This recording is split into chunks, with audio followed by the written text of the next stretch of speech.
Alrighty, ladies and gentlemen, we are live and it looks like everything is working. Last Friday we had a technology glitch where I recorded an entire 50-minute podcast and I had zero audio. So that was great. Anyway, I can see that we're live right now. I got some people watching, so everything seems to be working. Today, we're going to be talking with Manuel Commercial's team, the president, Derek Hebert, and architect Kevin Stewart about Manuel Commercial and what they do and all of that. But first, you are listening to the team.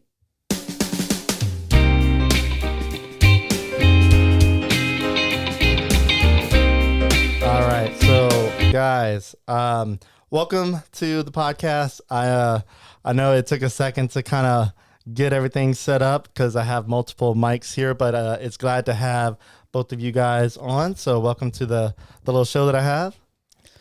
Thank you, Ben. We're excited to be here. So I'd like to start with it's pretty customarily in our firm to start meetings and things with a prayer. Okay. So I'd just like to begin with asking Kevin to maybe say a quick prayer before we get things rolling. Yeah. You go ahead. Lord, we love you. God, I thank you for the opportunity just to get to speak with our community about stuff that we care about and our industry and our field. And so, Lord, I just pray your presence here in this room, even on the airwaves where people are. If you would just grace us with your presence as we go and talk about things we care about, we invite you in. We love you. We praise you. Give us your peace. In Jesus' name. Amen. Amen. Amen. Thank you, Kevin. All right. Yeah. Always good to start off with a prayer. I've never done that on the podcast, so that is a brand new one for me. Obviously, you guys are, I would say, Christian. It Yes. would seem pretty obvious at this point. Letting people know kind of who you guys are. Again, if you didn't catch it, I have Derek Hebert and Kevin Stewart. Derek is the president of Manuel Commercial, and then Kevin Stewart is an architect. What does the AIA stand for? American Institute of Architects. All right, cool. You have that on your name as well, which is an extra little credential. Whoever wants to go first, introduce yourself, kind of let people know who you are and how long you've been with Manuel Commercial and all that good stuff. All right. So my name is Derek Hebert, as been mentioned. I'm the president of Manuel Commercial. I'm a graduate of Northeast Louisiana University in 1996 with a construction management degree. Shortly after graduation, I began my career with a firm out of Birmingham, Alabama, who is a large national hospital specialty building company. Yeah.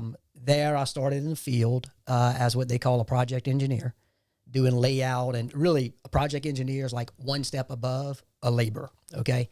So I started there. There was a ladder, of course, a structure which you work yourself up to. From project engineer, I became assistant superintendent, then a project superintendent. Shortly after that, I was recruited and came down to Lafayette to join a firm here in town. I stayed there for 6.5 years, worked there as an estimator, a project manager. At the time, the company was growing pretty healthily.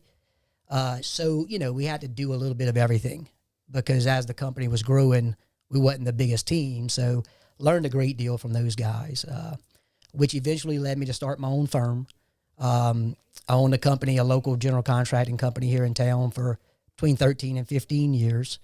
And, I'm just here to speak about our processes, our design build process. I want to be sure that everybody knows we do promote the design build delivery method, but we also will bid on third-party work, invited bidders lists, if the opportunity presents itself. Okay.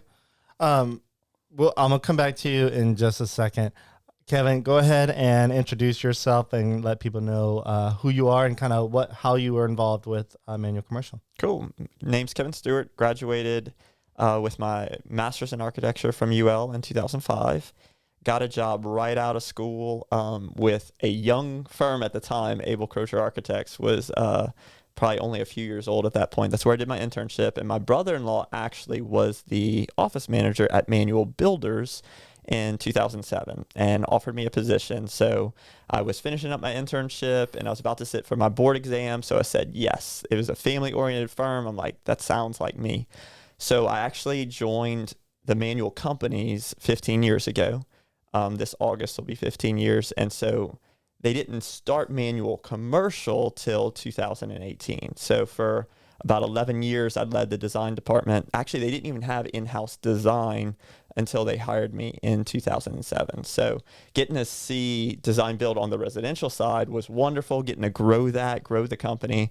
And then when this opportunity came up in 2018 to spread out from a residential to, no, let's do commercial building, I was all in. And it has been a beautiful experience, just up and up ever since.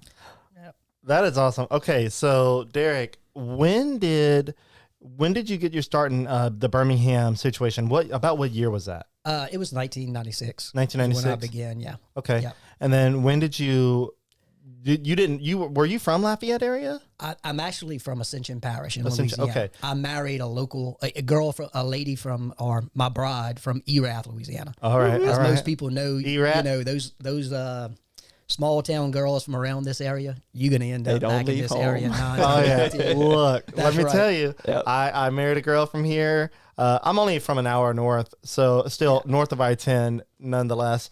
And I moved down here, met a girl, and that's it. It's stuck. And her family's here, so there's no pulling away from that. And I don't want to leave. I love Lafayette. I do as well. So you in 1996, you were in Birmingham. What got you back to Lafayette? Like, were you living in Birmingham? I was living in Birmingham, and my wife now, my girlfriend at the time, had moved to Birmingham as well after she finished school, and ironically, there was some circumstances that brought her back home to Lafayette. And this is kind of this kind of a funny story. She called me and said, "Hey, I'm not sure if I'm gonna be able to move back to my apartment in Birmingham." And I knew she was the girl of my dreams, and I wanted to marry her. But I had that point, I didn't know what to do. I didn't know if to follow my career continually or to follow the girl I loved.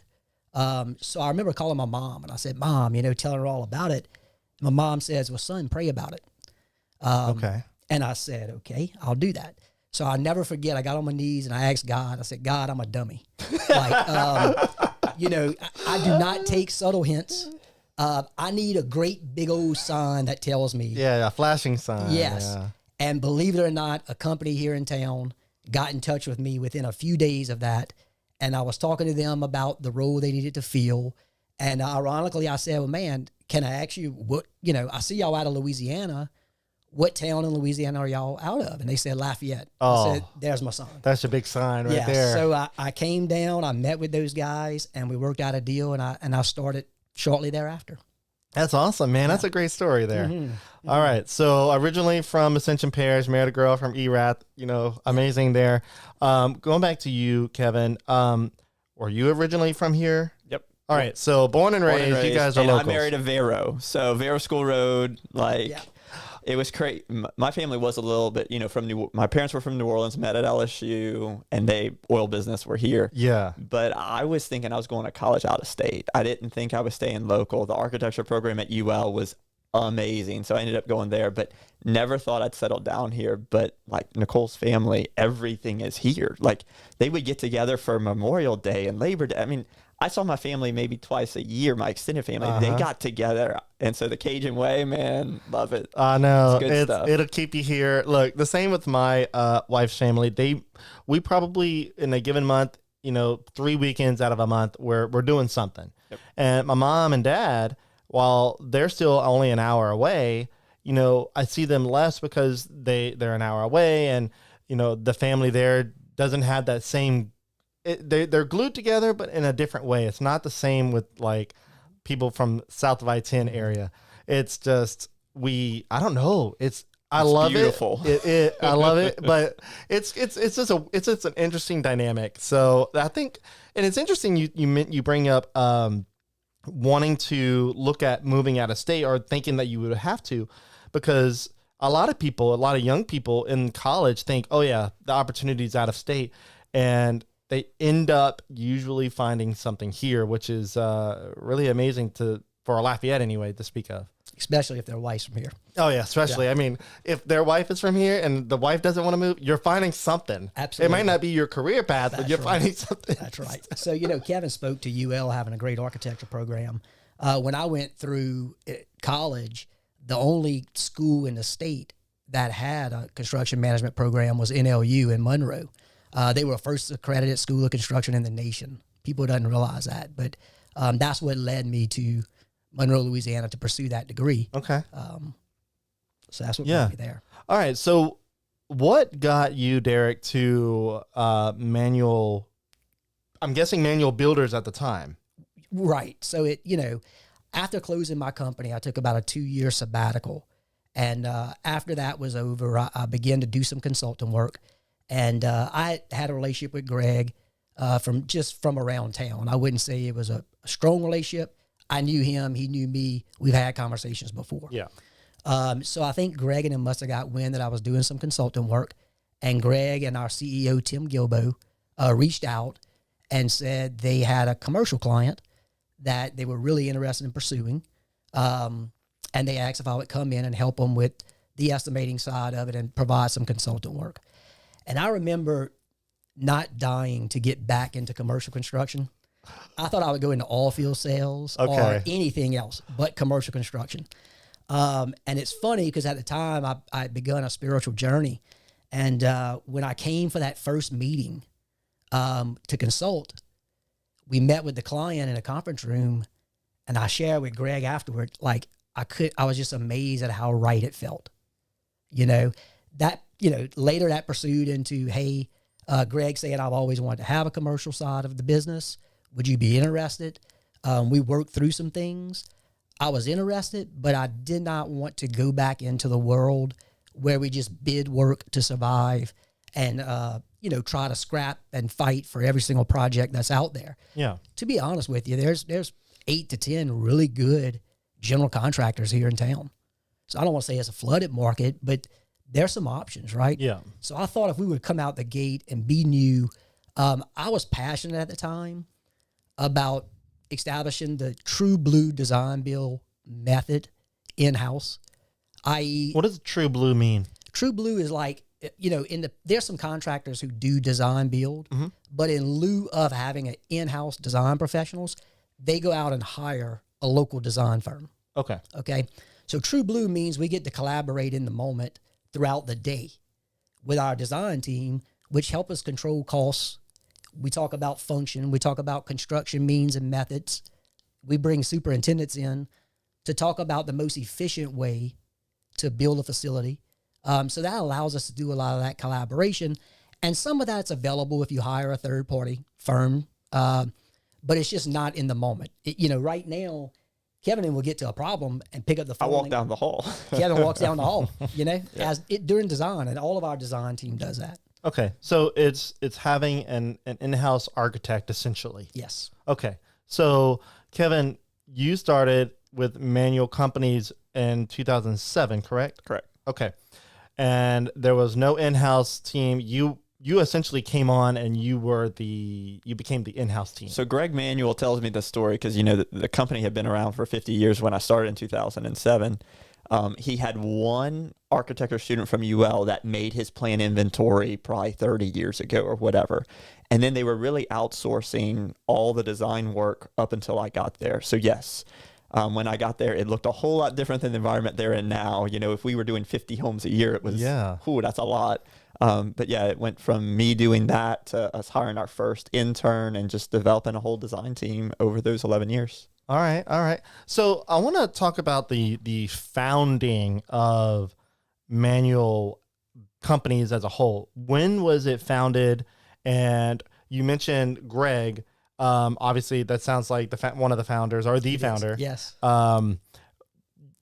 Yes. Whoever wants to take that up, speak on the founding of Manuel Companies and kind of what was the initial reason for the company starting. So I might botch this a little bit. You want me to take this one? Yes. So for sure. Greg Manuel's father, Greg, forgive me if I get his name wrong. I think it was Sylvan. Manuel began the company, and it was a Manuel Movable Homes is what it was way back in the 70s when they started it. And again, I think I'm getting the dates somewhat right. There are people around town who still know the jingle of Manuel Movable Homes. Like there was a jingle. Yes, and so it was so ingrained in people that when he changed to be, so he was a pilot in the armed forces, and so when he got back from that, he was in the trenches at first as a laborer, and then he grew up to finally inherit the company from his dad.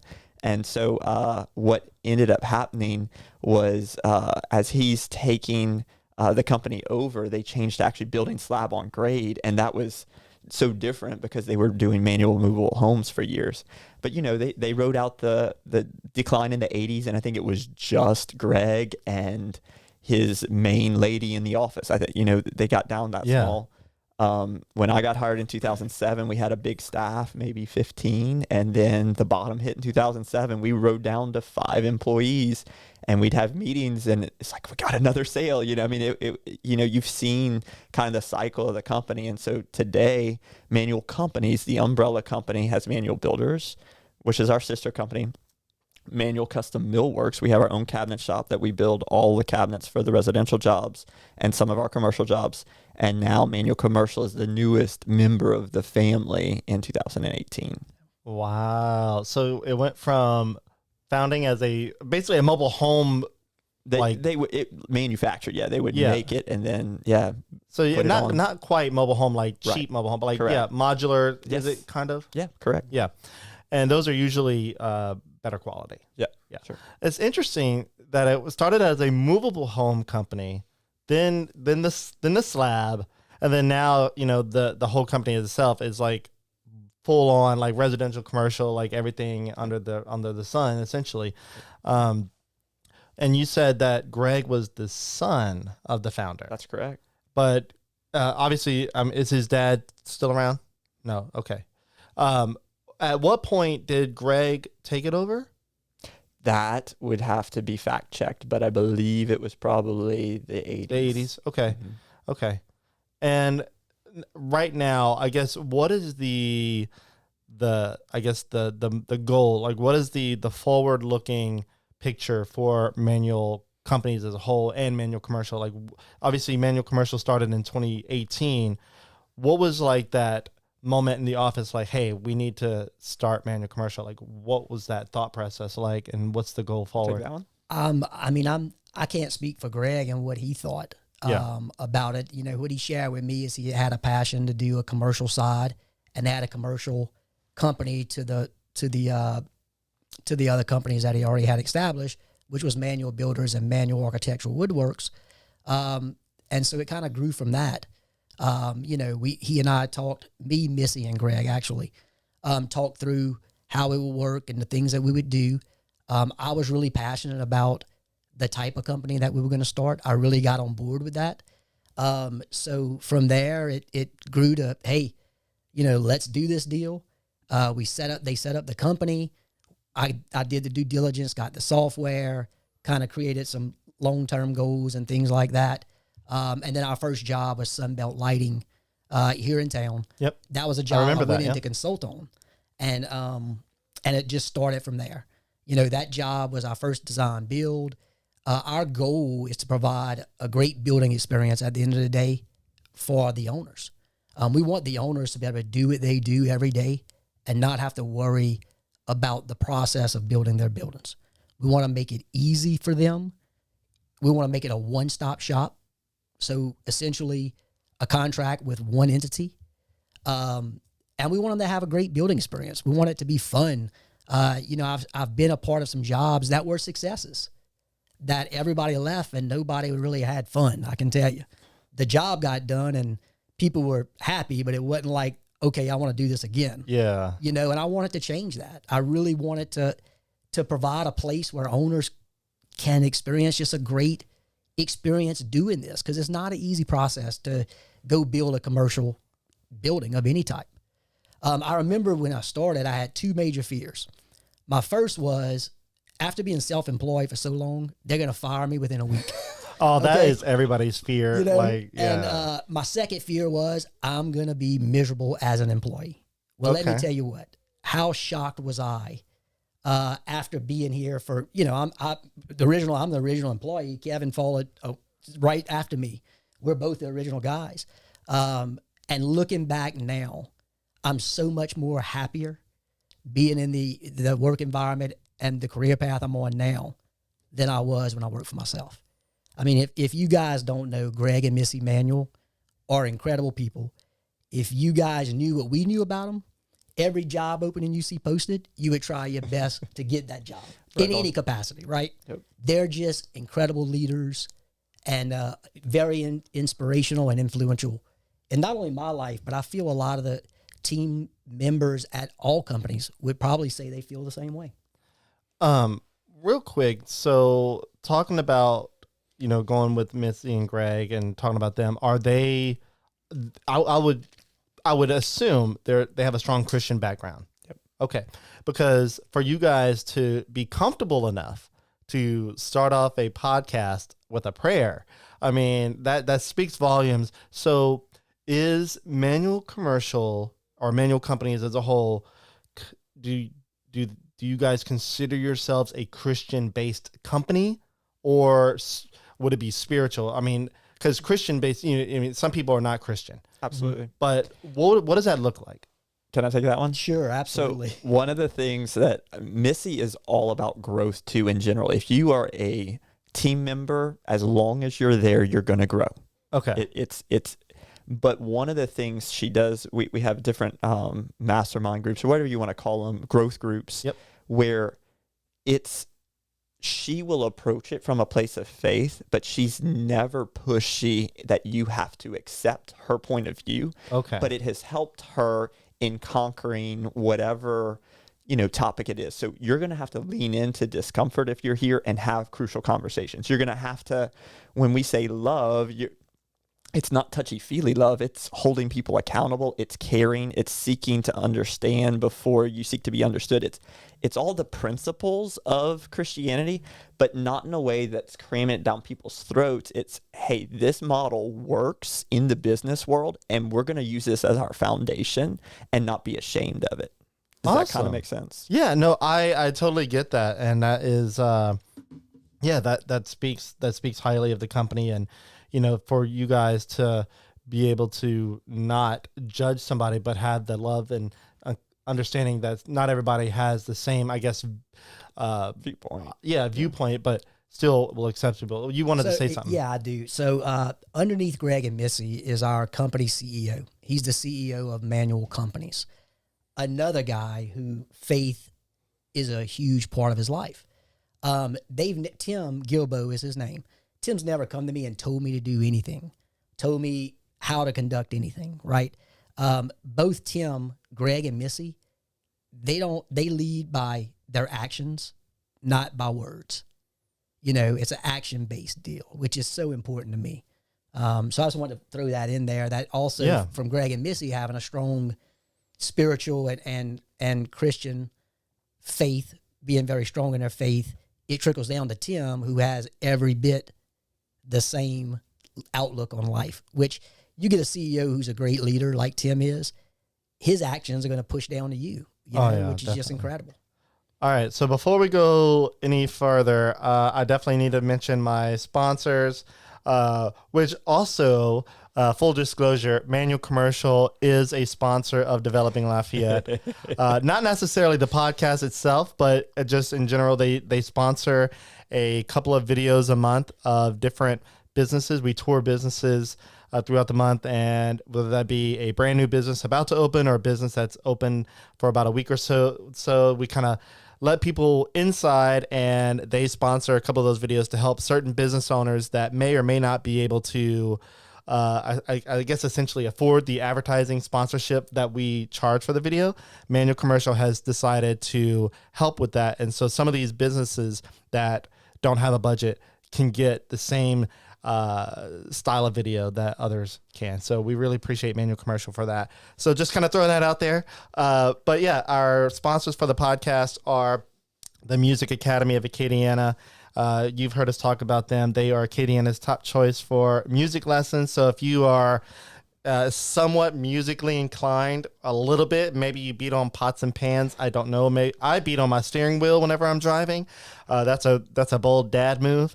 And I love drums, so if you are somebody who likes drums or drumming in general, and if you want to learn it, the Music Academy has your back. If you want to learn a stringed instrument like guitar or a violin, they have that. They even teach audio production, so if you want to learn how to mix music, be a audio engineer, I guess, in the production booth, they teach that. They teach students of all ages and styles, so you can be young, you can be old as dirt, it does not matter. They teach students of all ages, and then they also send students to college to compete in major music competitions. They've even appeared on The Voice and American Idol, which if you watch American Idol still, kudos to you. I think The Voice is still relevant. I don't know if they're relevant or not. I haven't watched regular cable TV in a while, but just goes to show you that the company has been around for a while.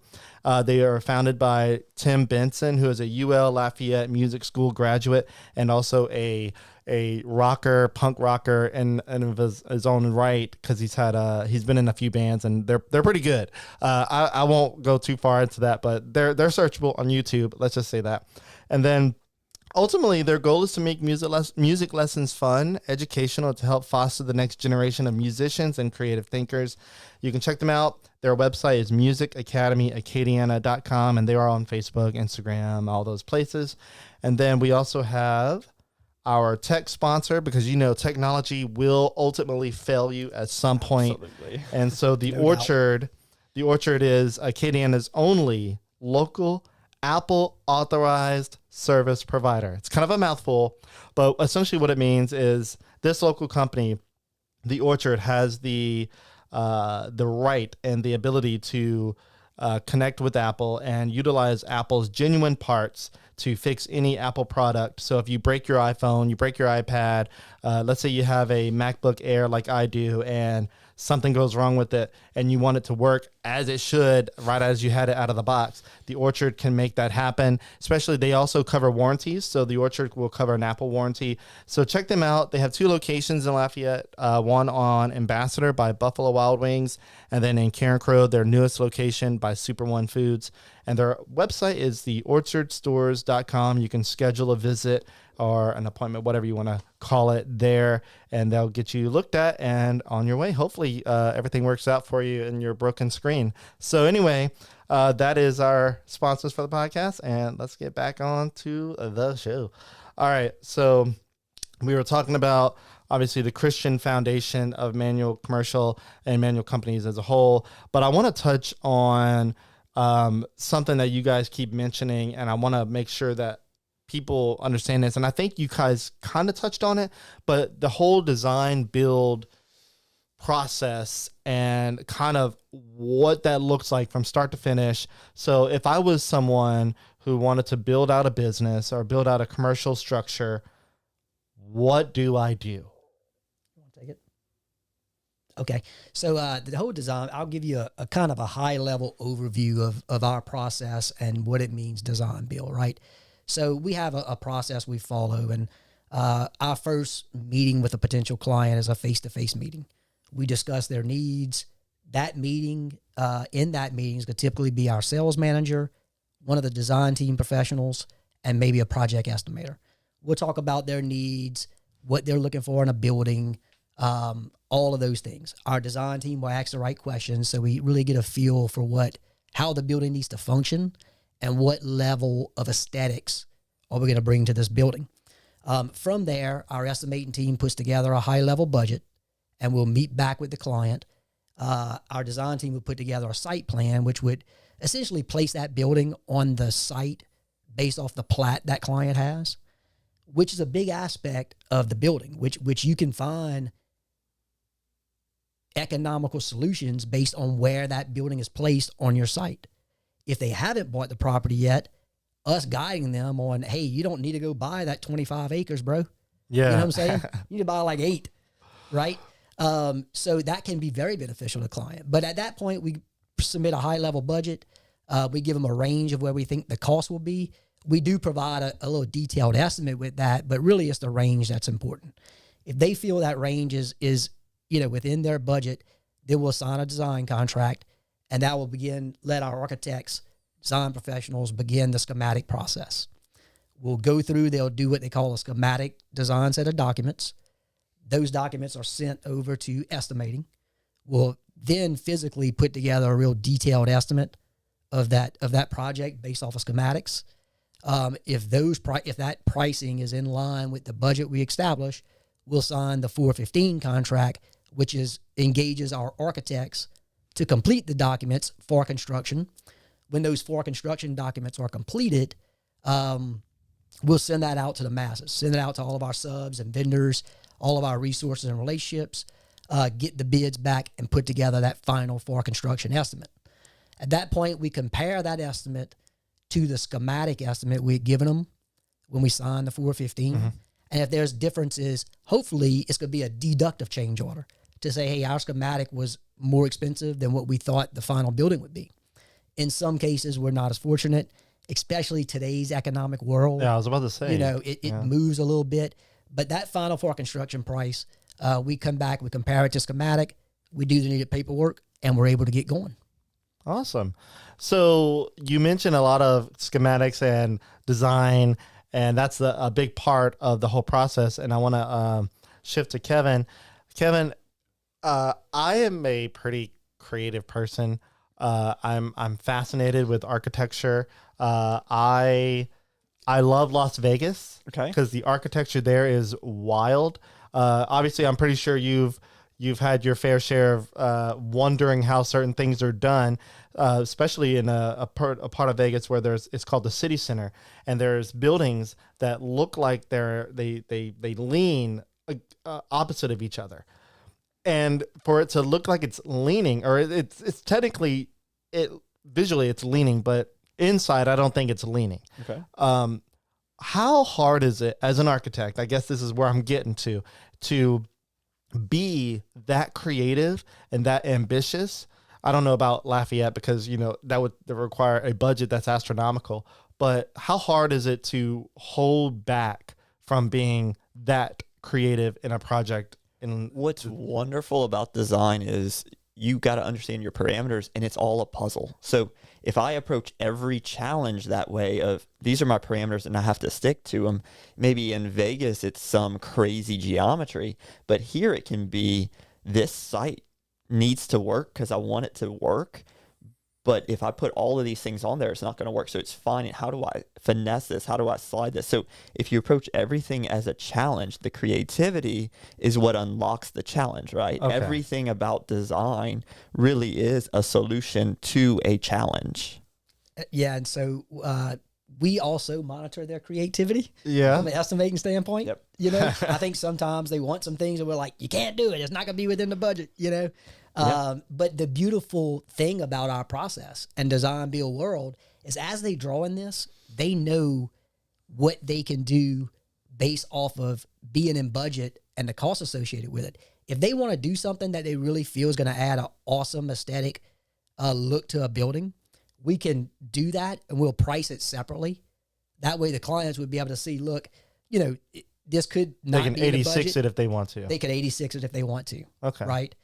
So they do a great job of leaning on our resources internally to guide some of that creativity, to be sure that they create a great building. It functions, but it's also economical and it fits within our clients' budgets. Okay. So you mentioned the word function, and I'm segueing because this is what I do. This is how I manage a conversation. I had a thought in my head right before you said that is a term used a lot in the car industry is form over function. Mm-hmm. And I think that goes a lot of industries. I'm going to guess that you guys prioritize function over form. It's a blend of all three because you have economics, you have function, and you have form. And so, historically they always say you can only have two. You can't have all. Yeah.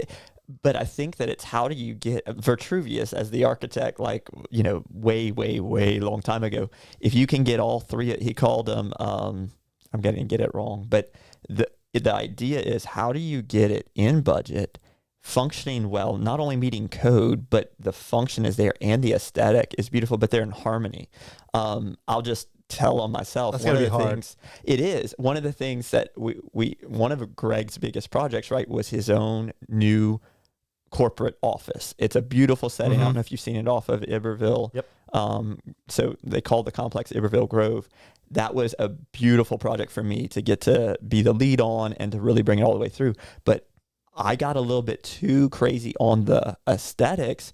And one thing I didn't consider enough was the acoustics of the space. It looks beautiful, but until you got enough warm bodies and curtains in there, the space was too live acoustically. So architecture is always a learning process too, because we can teeter. Well, that time I probably teetered a little bit too much to form and not function. So if that's amazing though, that you are able to be comfortable enough to talk about, because it sounds like it was not necessarily a mistake, but just something that you didn't pay enough attention to because you were getting creative. Yeah.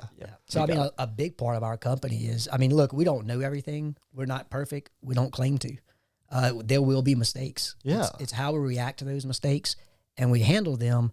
And more importantly, coming off the back end of that, we do some post-project reviews that allows us to capture some of the things that we could have done better.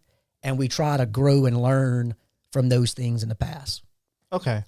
I mean, that's good. I think that's a sign of any good company, any good leading company, is that you go back and look at something that you could have done better. reflection. Yeah. I mean, we just had a house built. We didn't design it ourselves. It was already a house that was pre-designed, and the structure was already starting whenever we put an offer in, but the builder, he's a local guy, and he told me one thing that kind of is in line with this, is that he's built so many houses over the past few years that he goes back and looks at the houses that he's built and knows that, okay, he doesn't like the way this is, or maybe years later that particular style or that thing that they did just had needed too much maintenance or needed too many new repairs. So on future houses, they made a change. And I went in the neighborhood and I went riding my bike, my little boy and I, to some of the older houses, and I can see some of the design details that I feel like are subtle, but just overall, like throughout the tenure of the house, just last longer. Yep. And it's interesting that he says that. He's like, yeah, there's things that we look at each house, even the house that we just had, there's probably things in there. He's like, you know what, maybe we won't do that on the next house. And it's just crazy to see, It's no different with parenting. I have 5 kids, and we tell my oldest all the time, I'm sorry, dude, you're our training wheels. Like, you didn't let us watch that movie. It's one of those things about life. And again, that's Missy and Greg's whole culture thing, is we're constantly growing. We are only as good as we are at that point, but we're not going to allow ourselves to stay there. What did we learn? What's the reflection? And okay, tomorrow we're going to do that different. Yeah. And in our company, we have what we call complete transparency.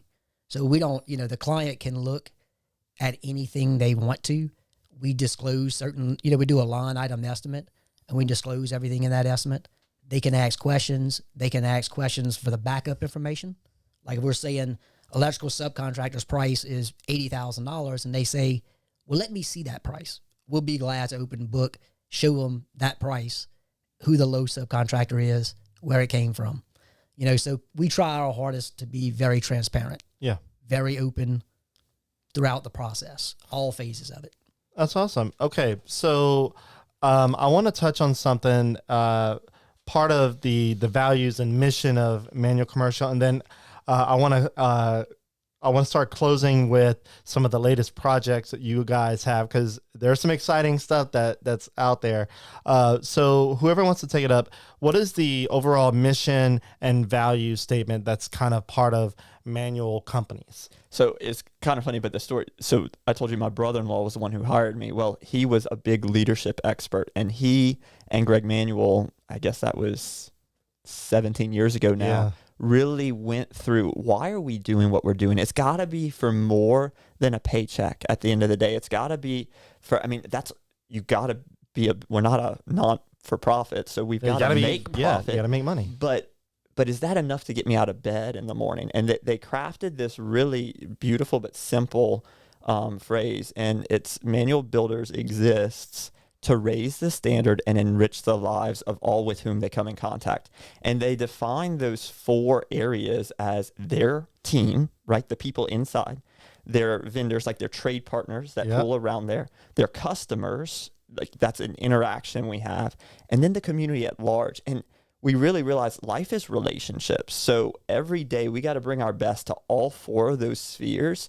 And it's not just about building. We want to improve everything we touch. It might seem like a really audacious goal for a building company, but it really is bigger, I think, than just providing a service.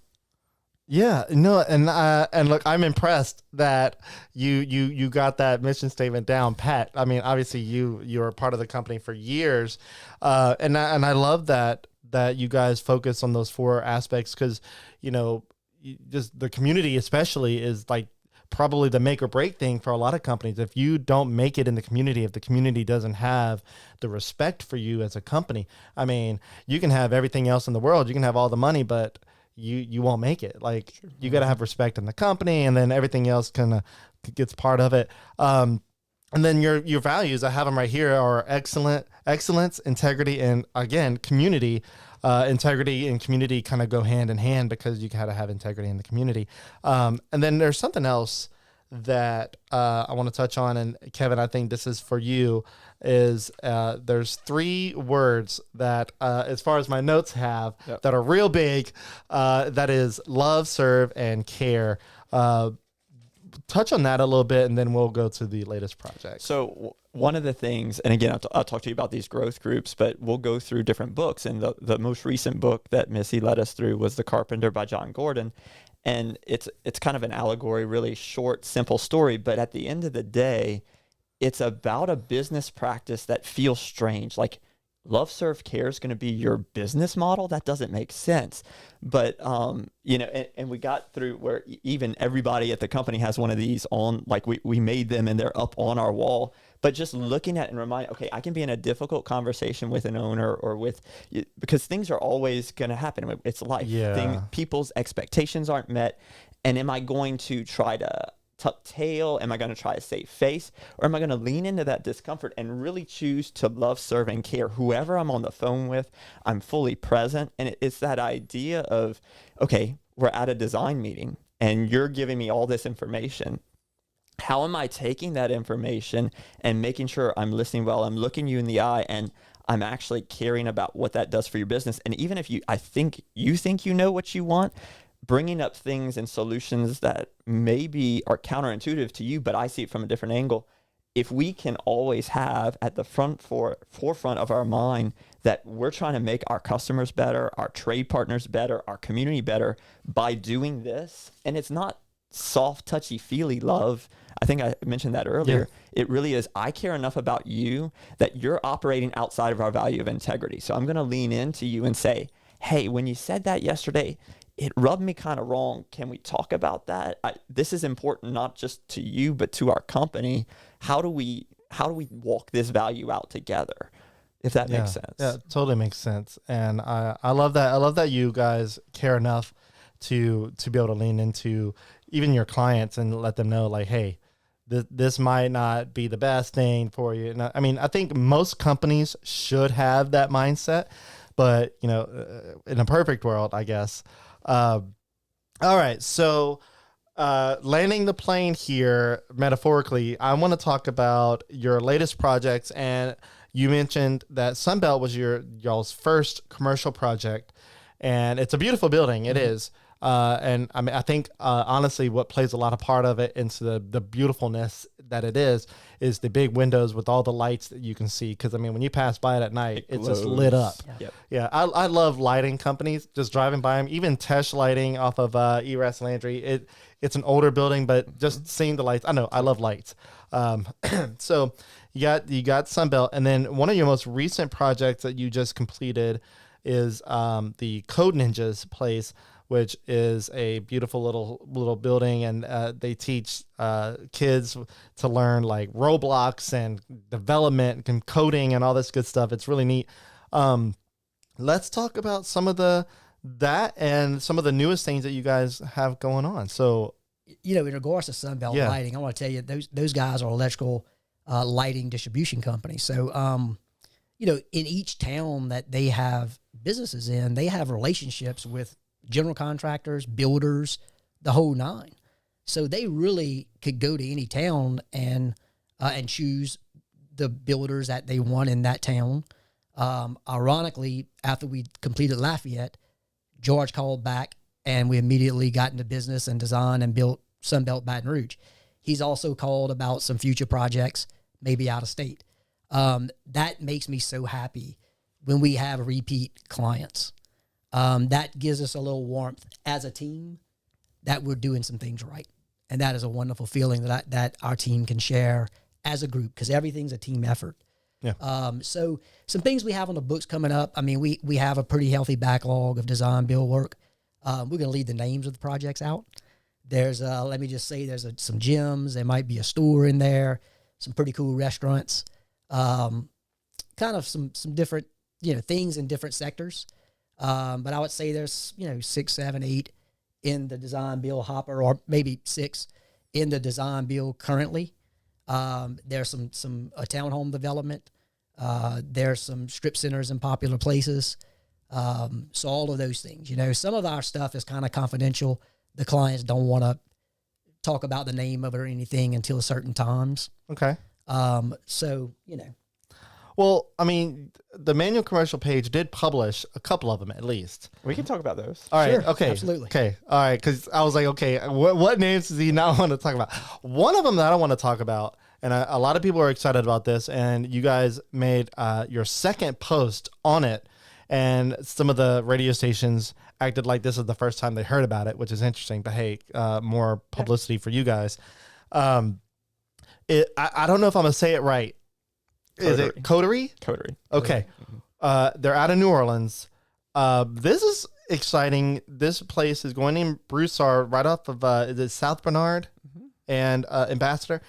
This is going to have what I believe to be the Lafayette Parish's, or I might be wrong, but one of the only rooftops in the area, like Acadiana area, as far as we know. that's a cool feature to have. We've been wanting a rooftop restaurant bar situation for a while, and we thought we'd get it in downtown.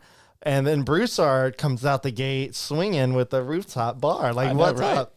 Can I tell you that we have 2 more of those planned for Lafayette? Not Coterie restaurants, but 2 more buildings that we currently kind of doing some pre-work on that both have a rooftop. Man, setting. That is amazing. I know you can't talk about it, but that's awesome. Well, and I just want to give a little background to it, Ben, because what's cool is we talked about being a family.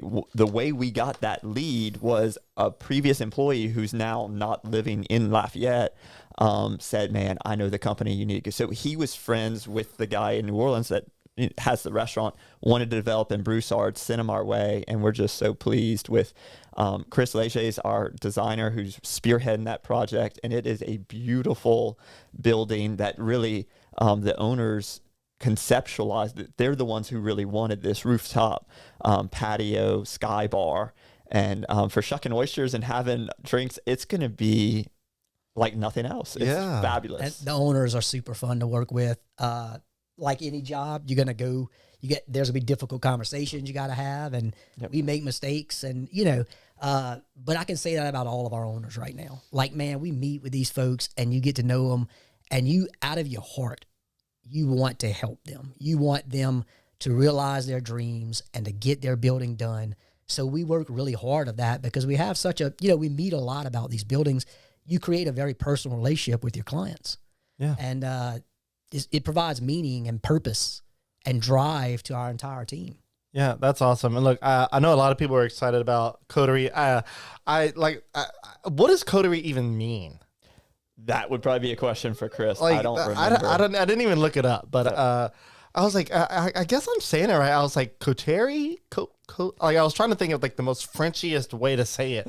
And I'm just saying it the way that is. So, and you guys obviously work with them, so they probably pronounce it Coterie, right? Correct. Yeah. Okay. Yeah. So that gives us some homework to go do, Ben. Yeah. Homework. Hopefully we'll get that answered for you before the clients call us and say, it means this. Yeah. Yeah.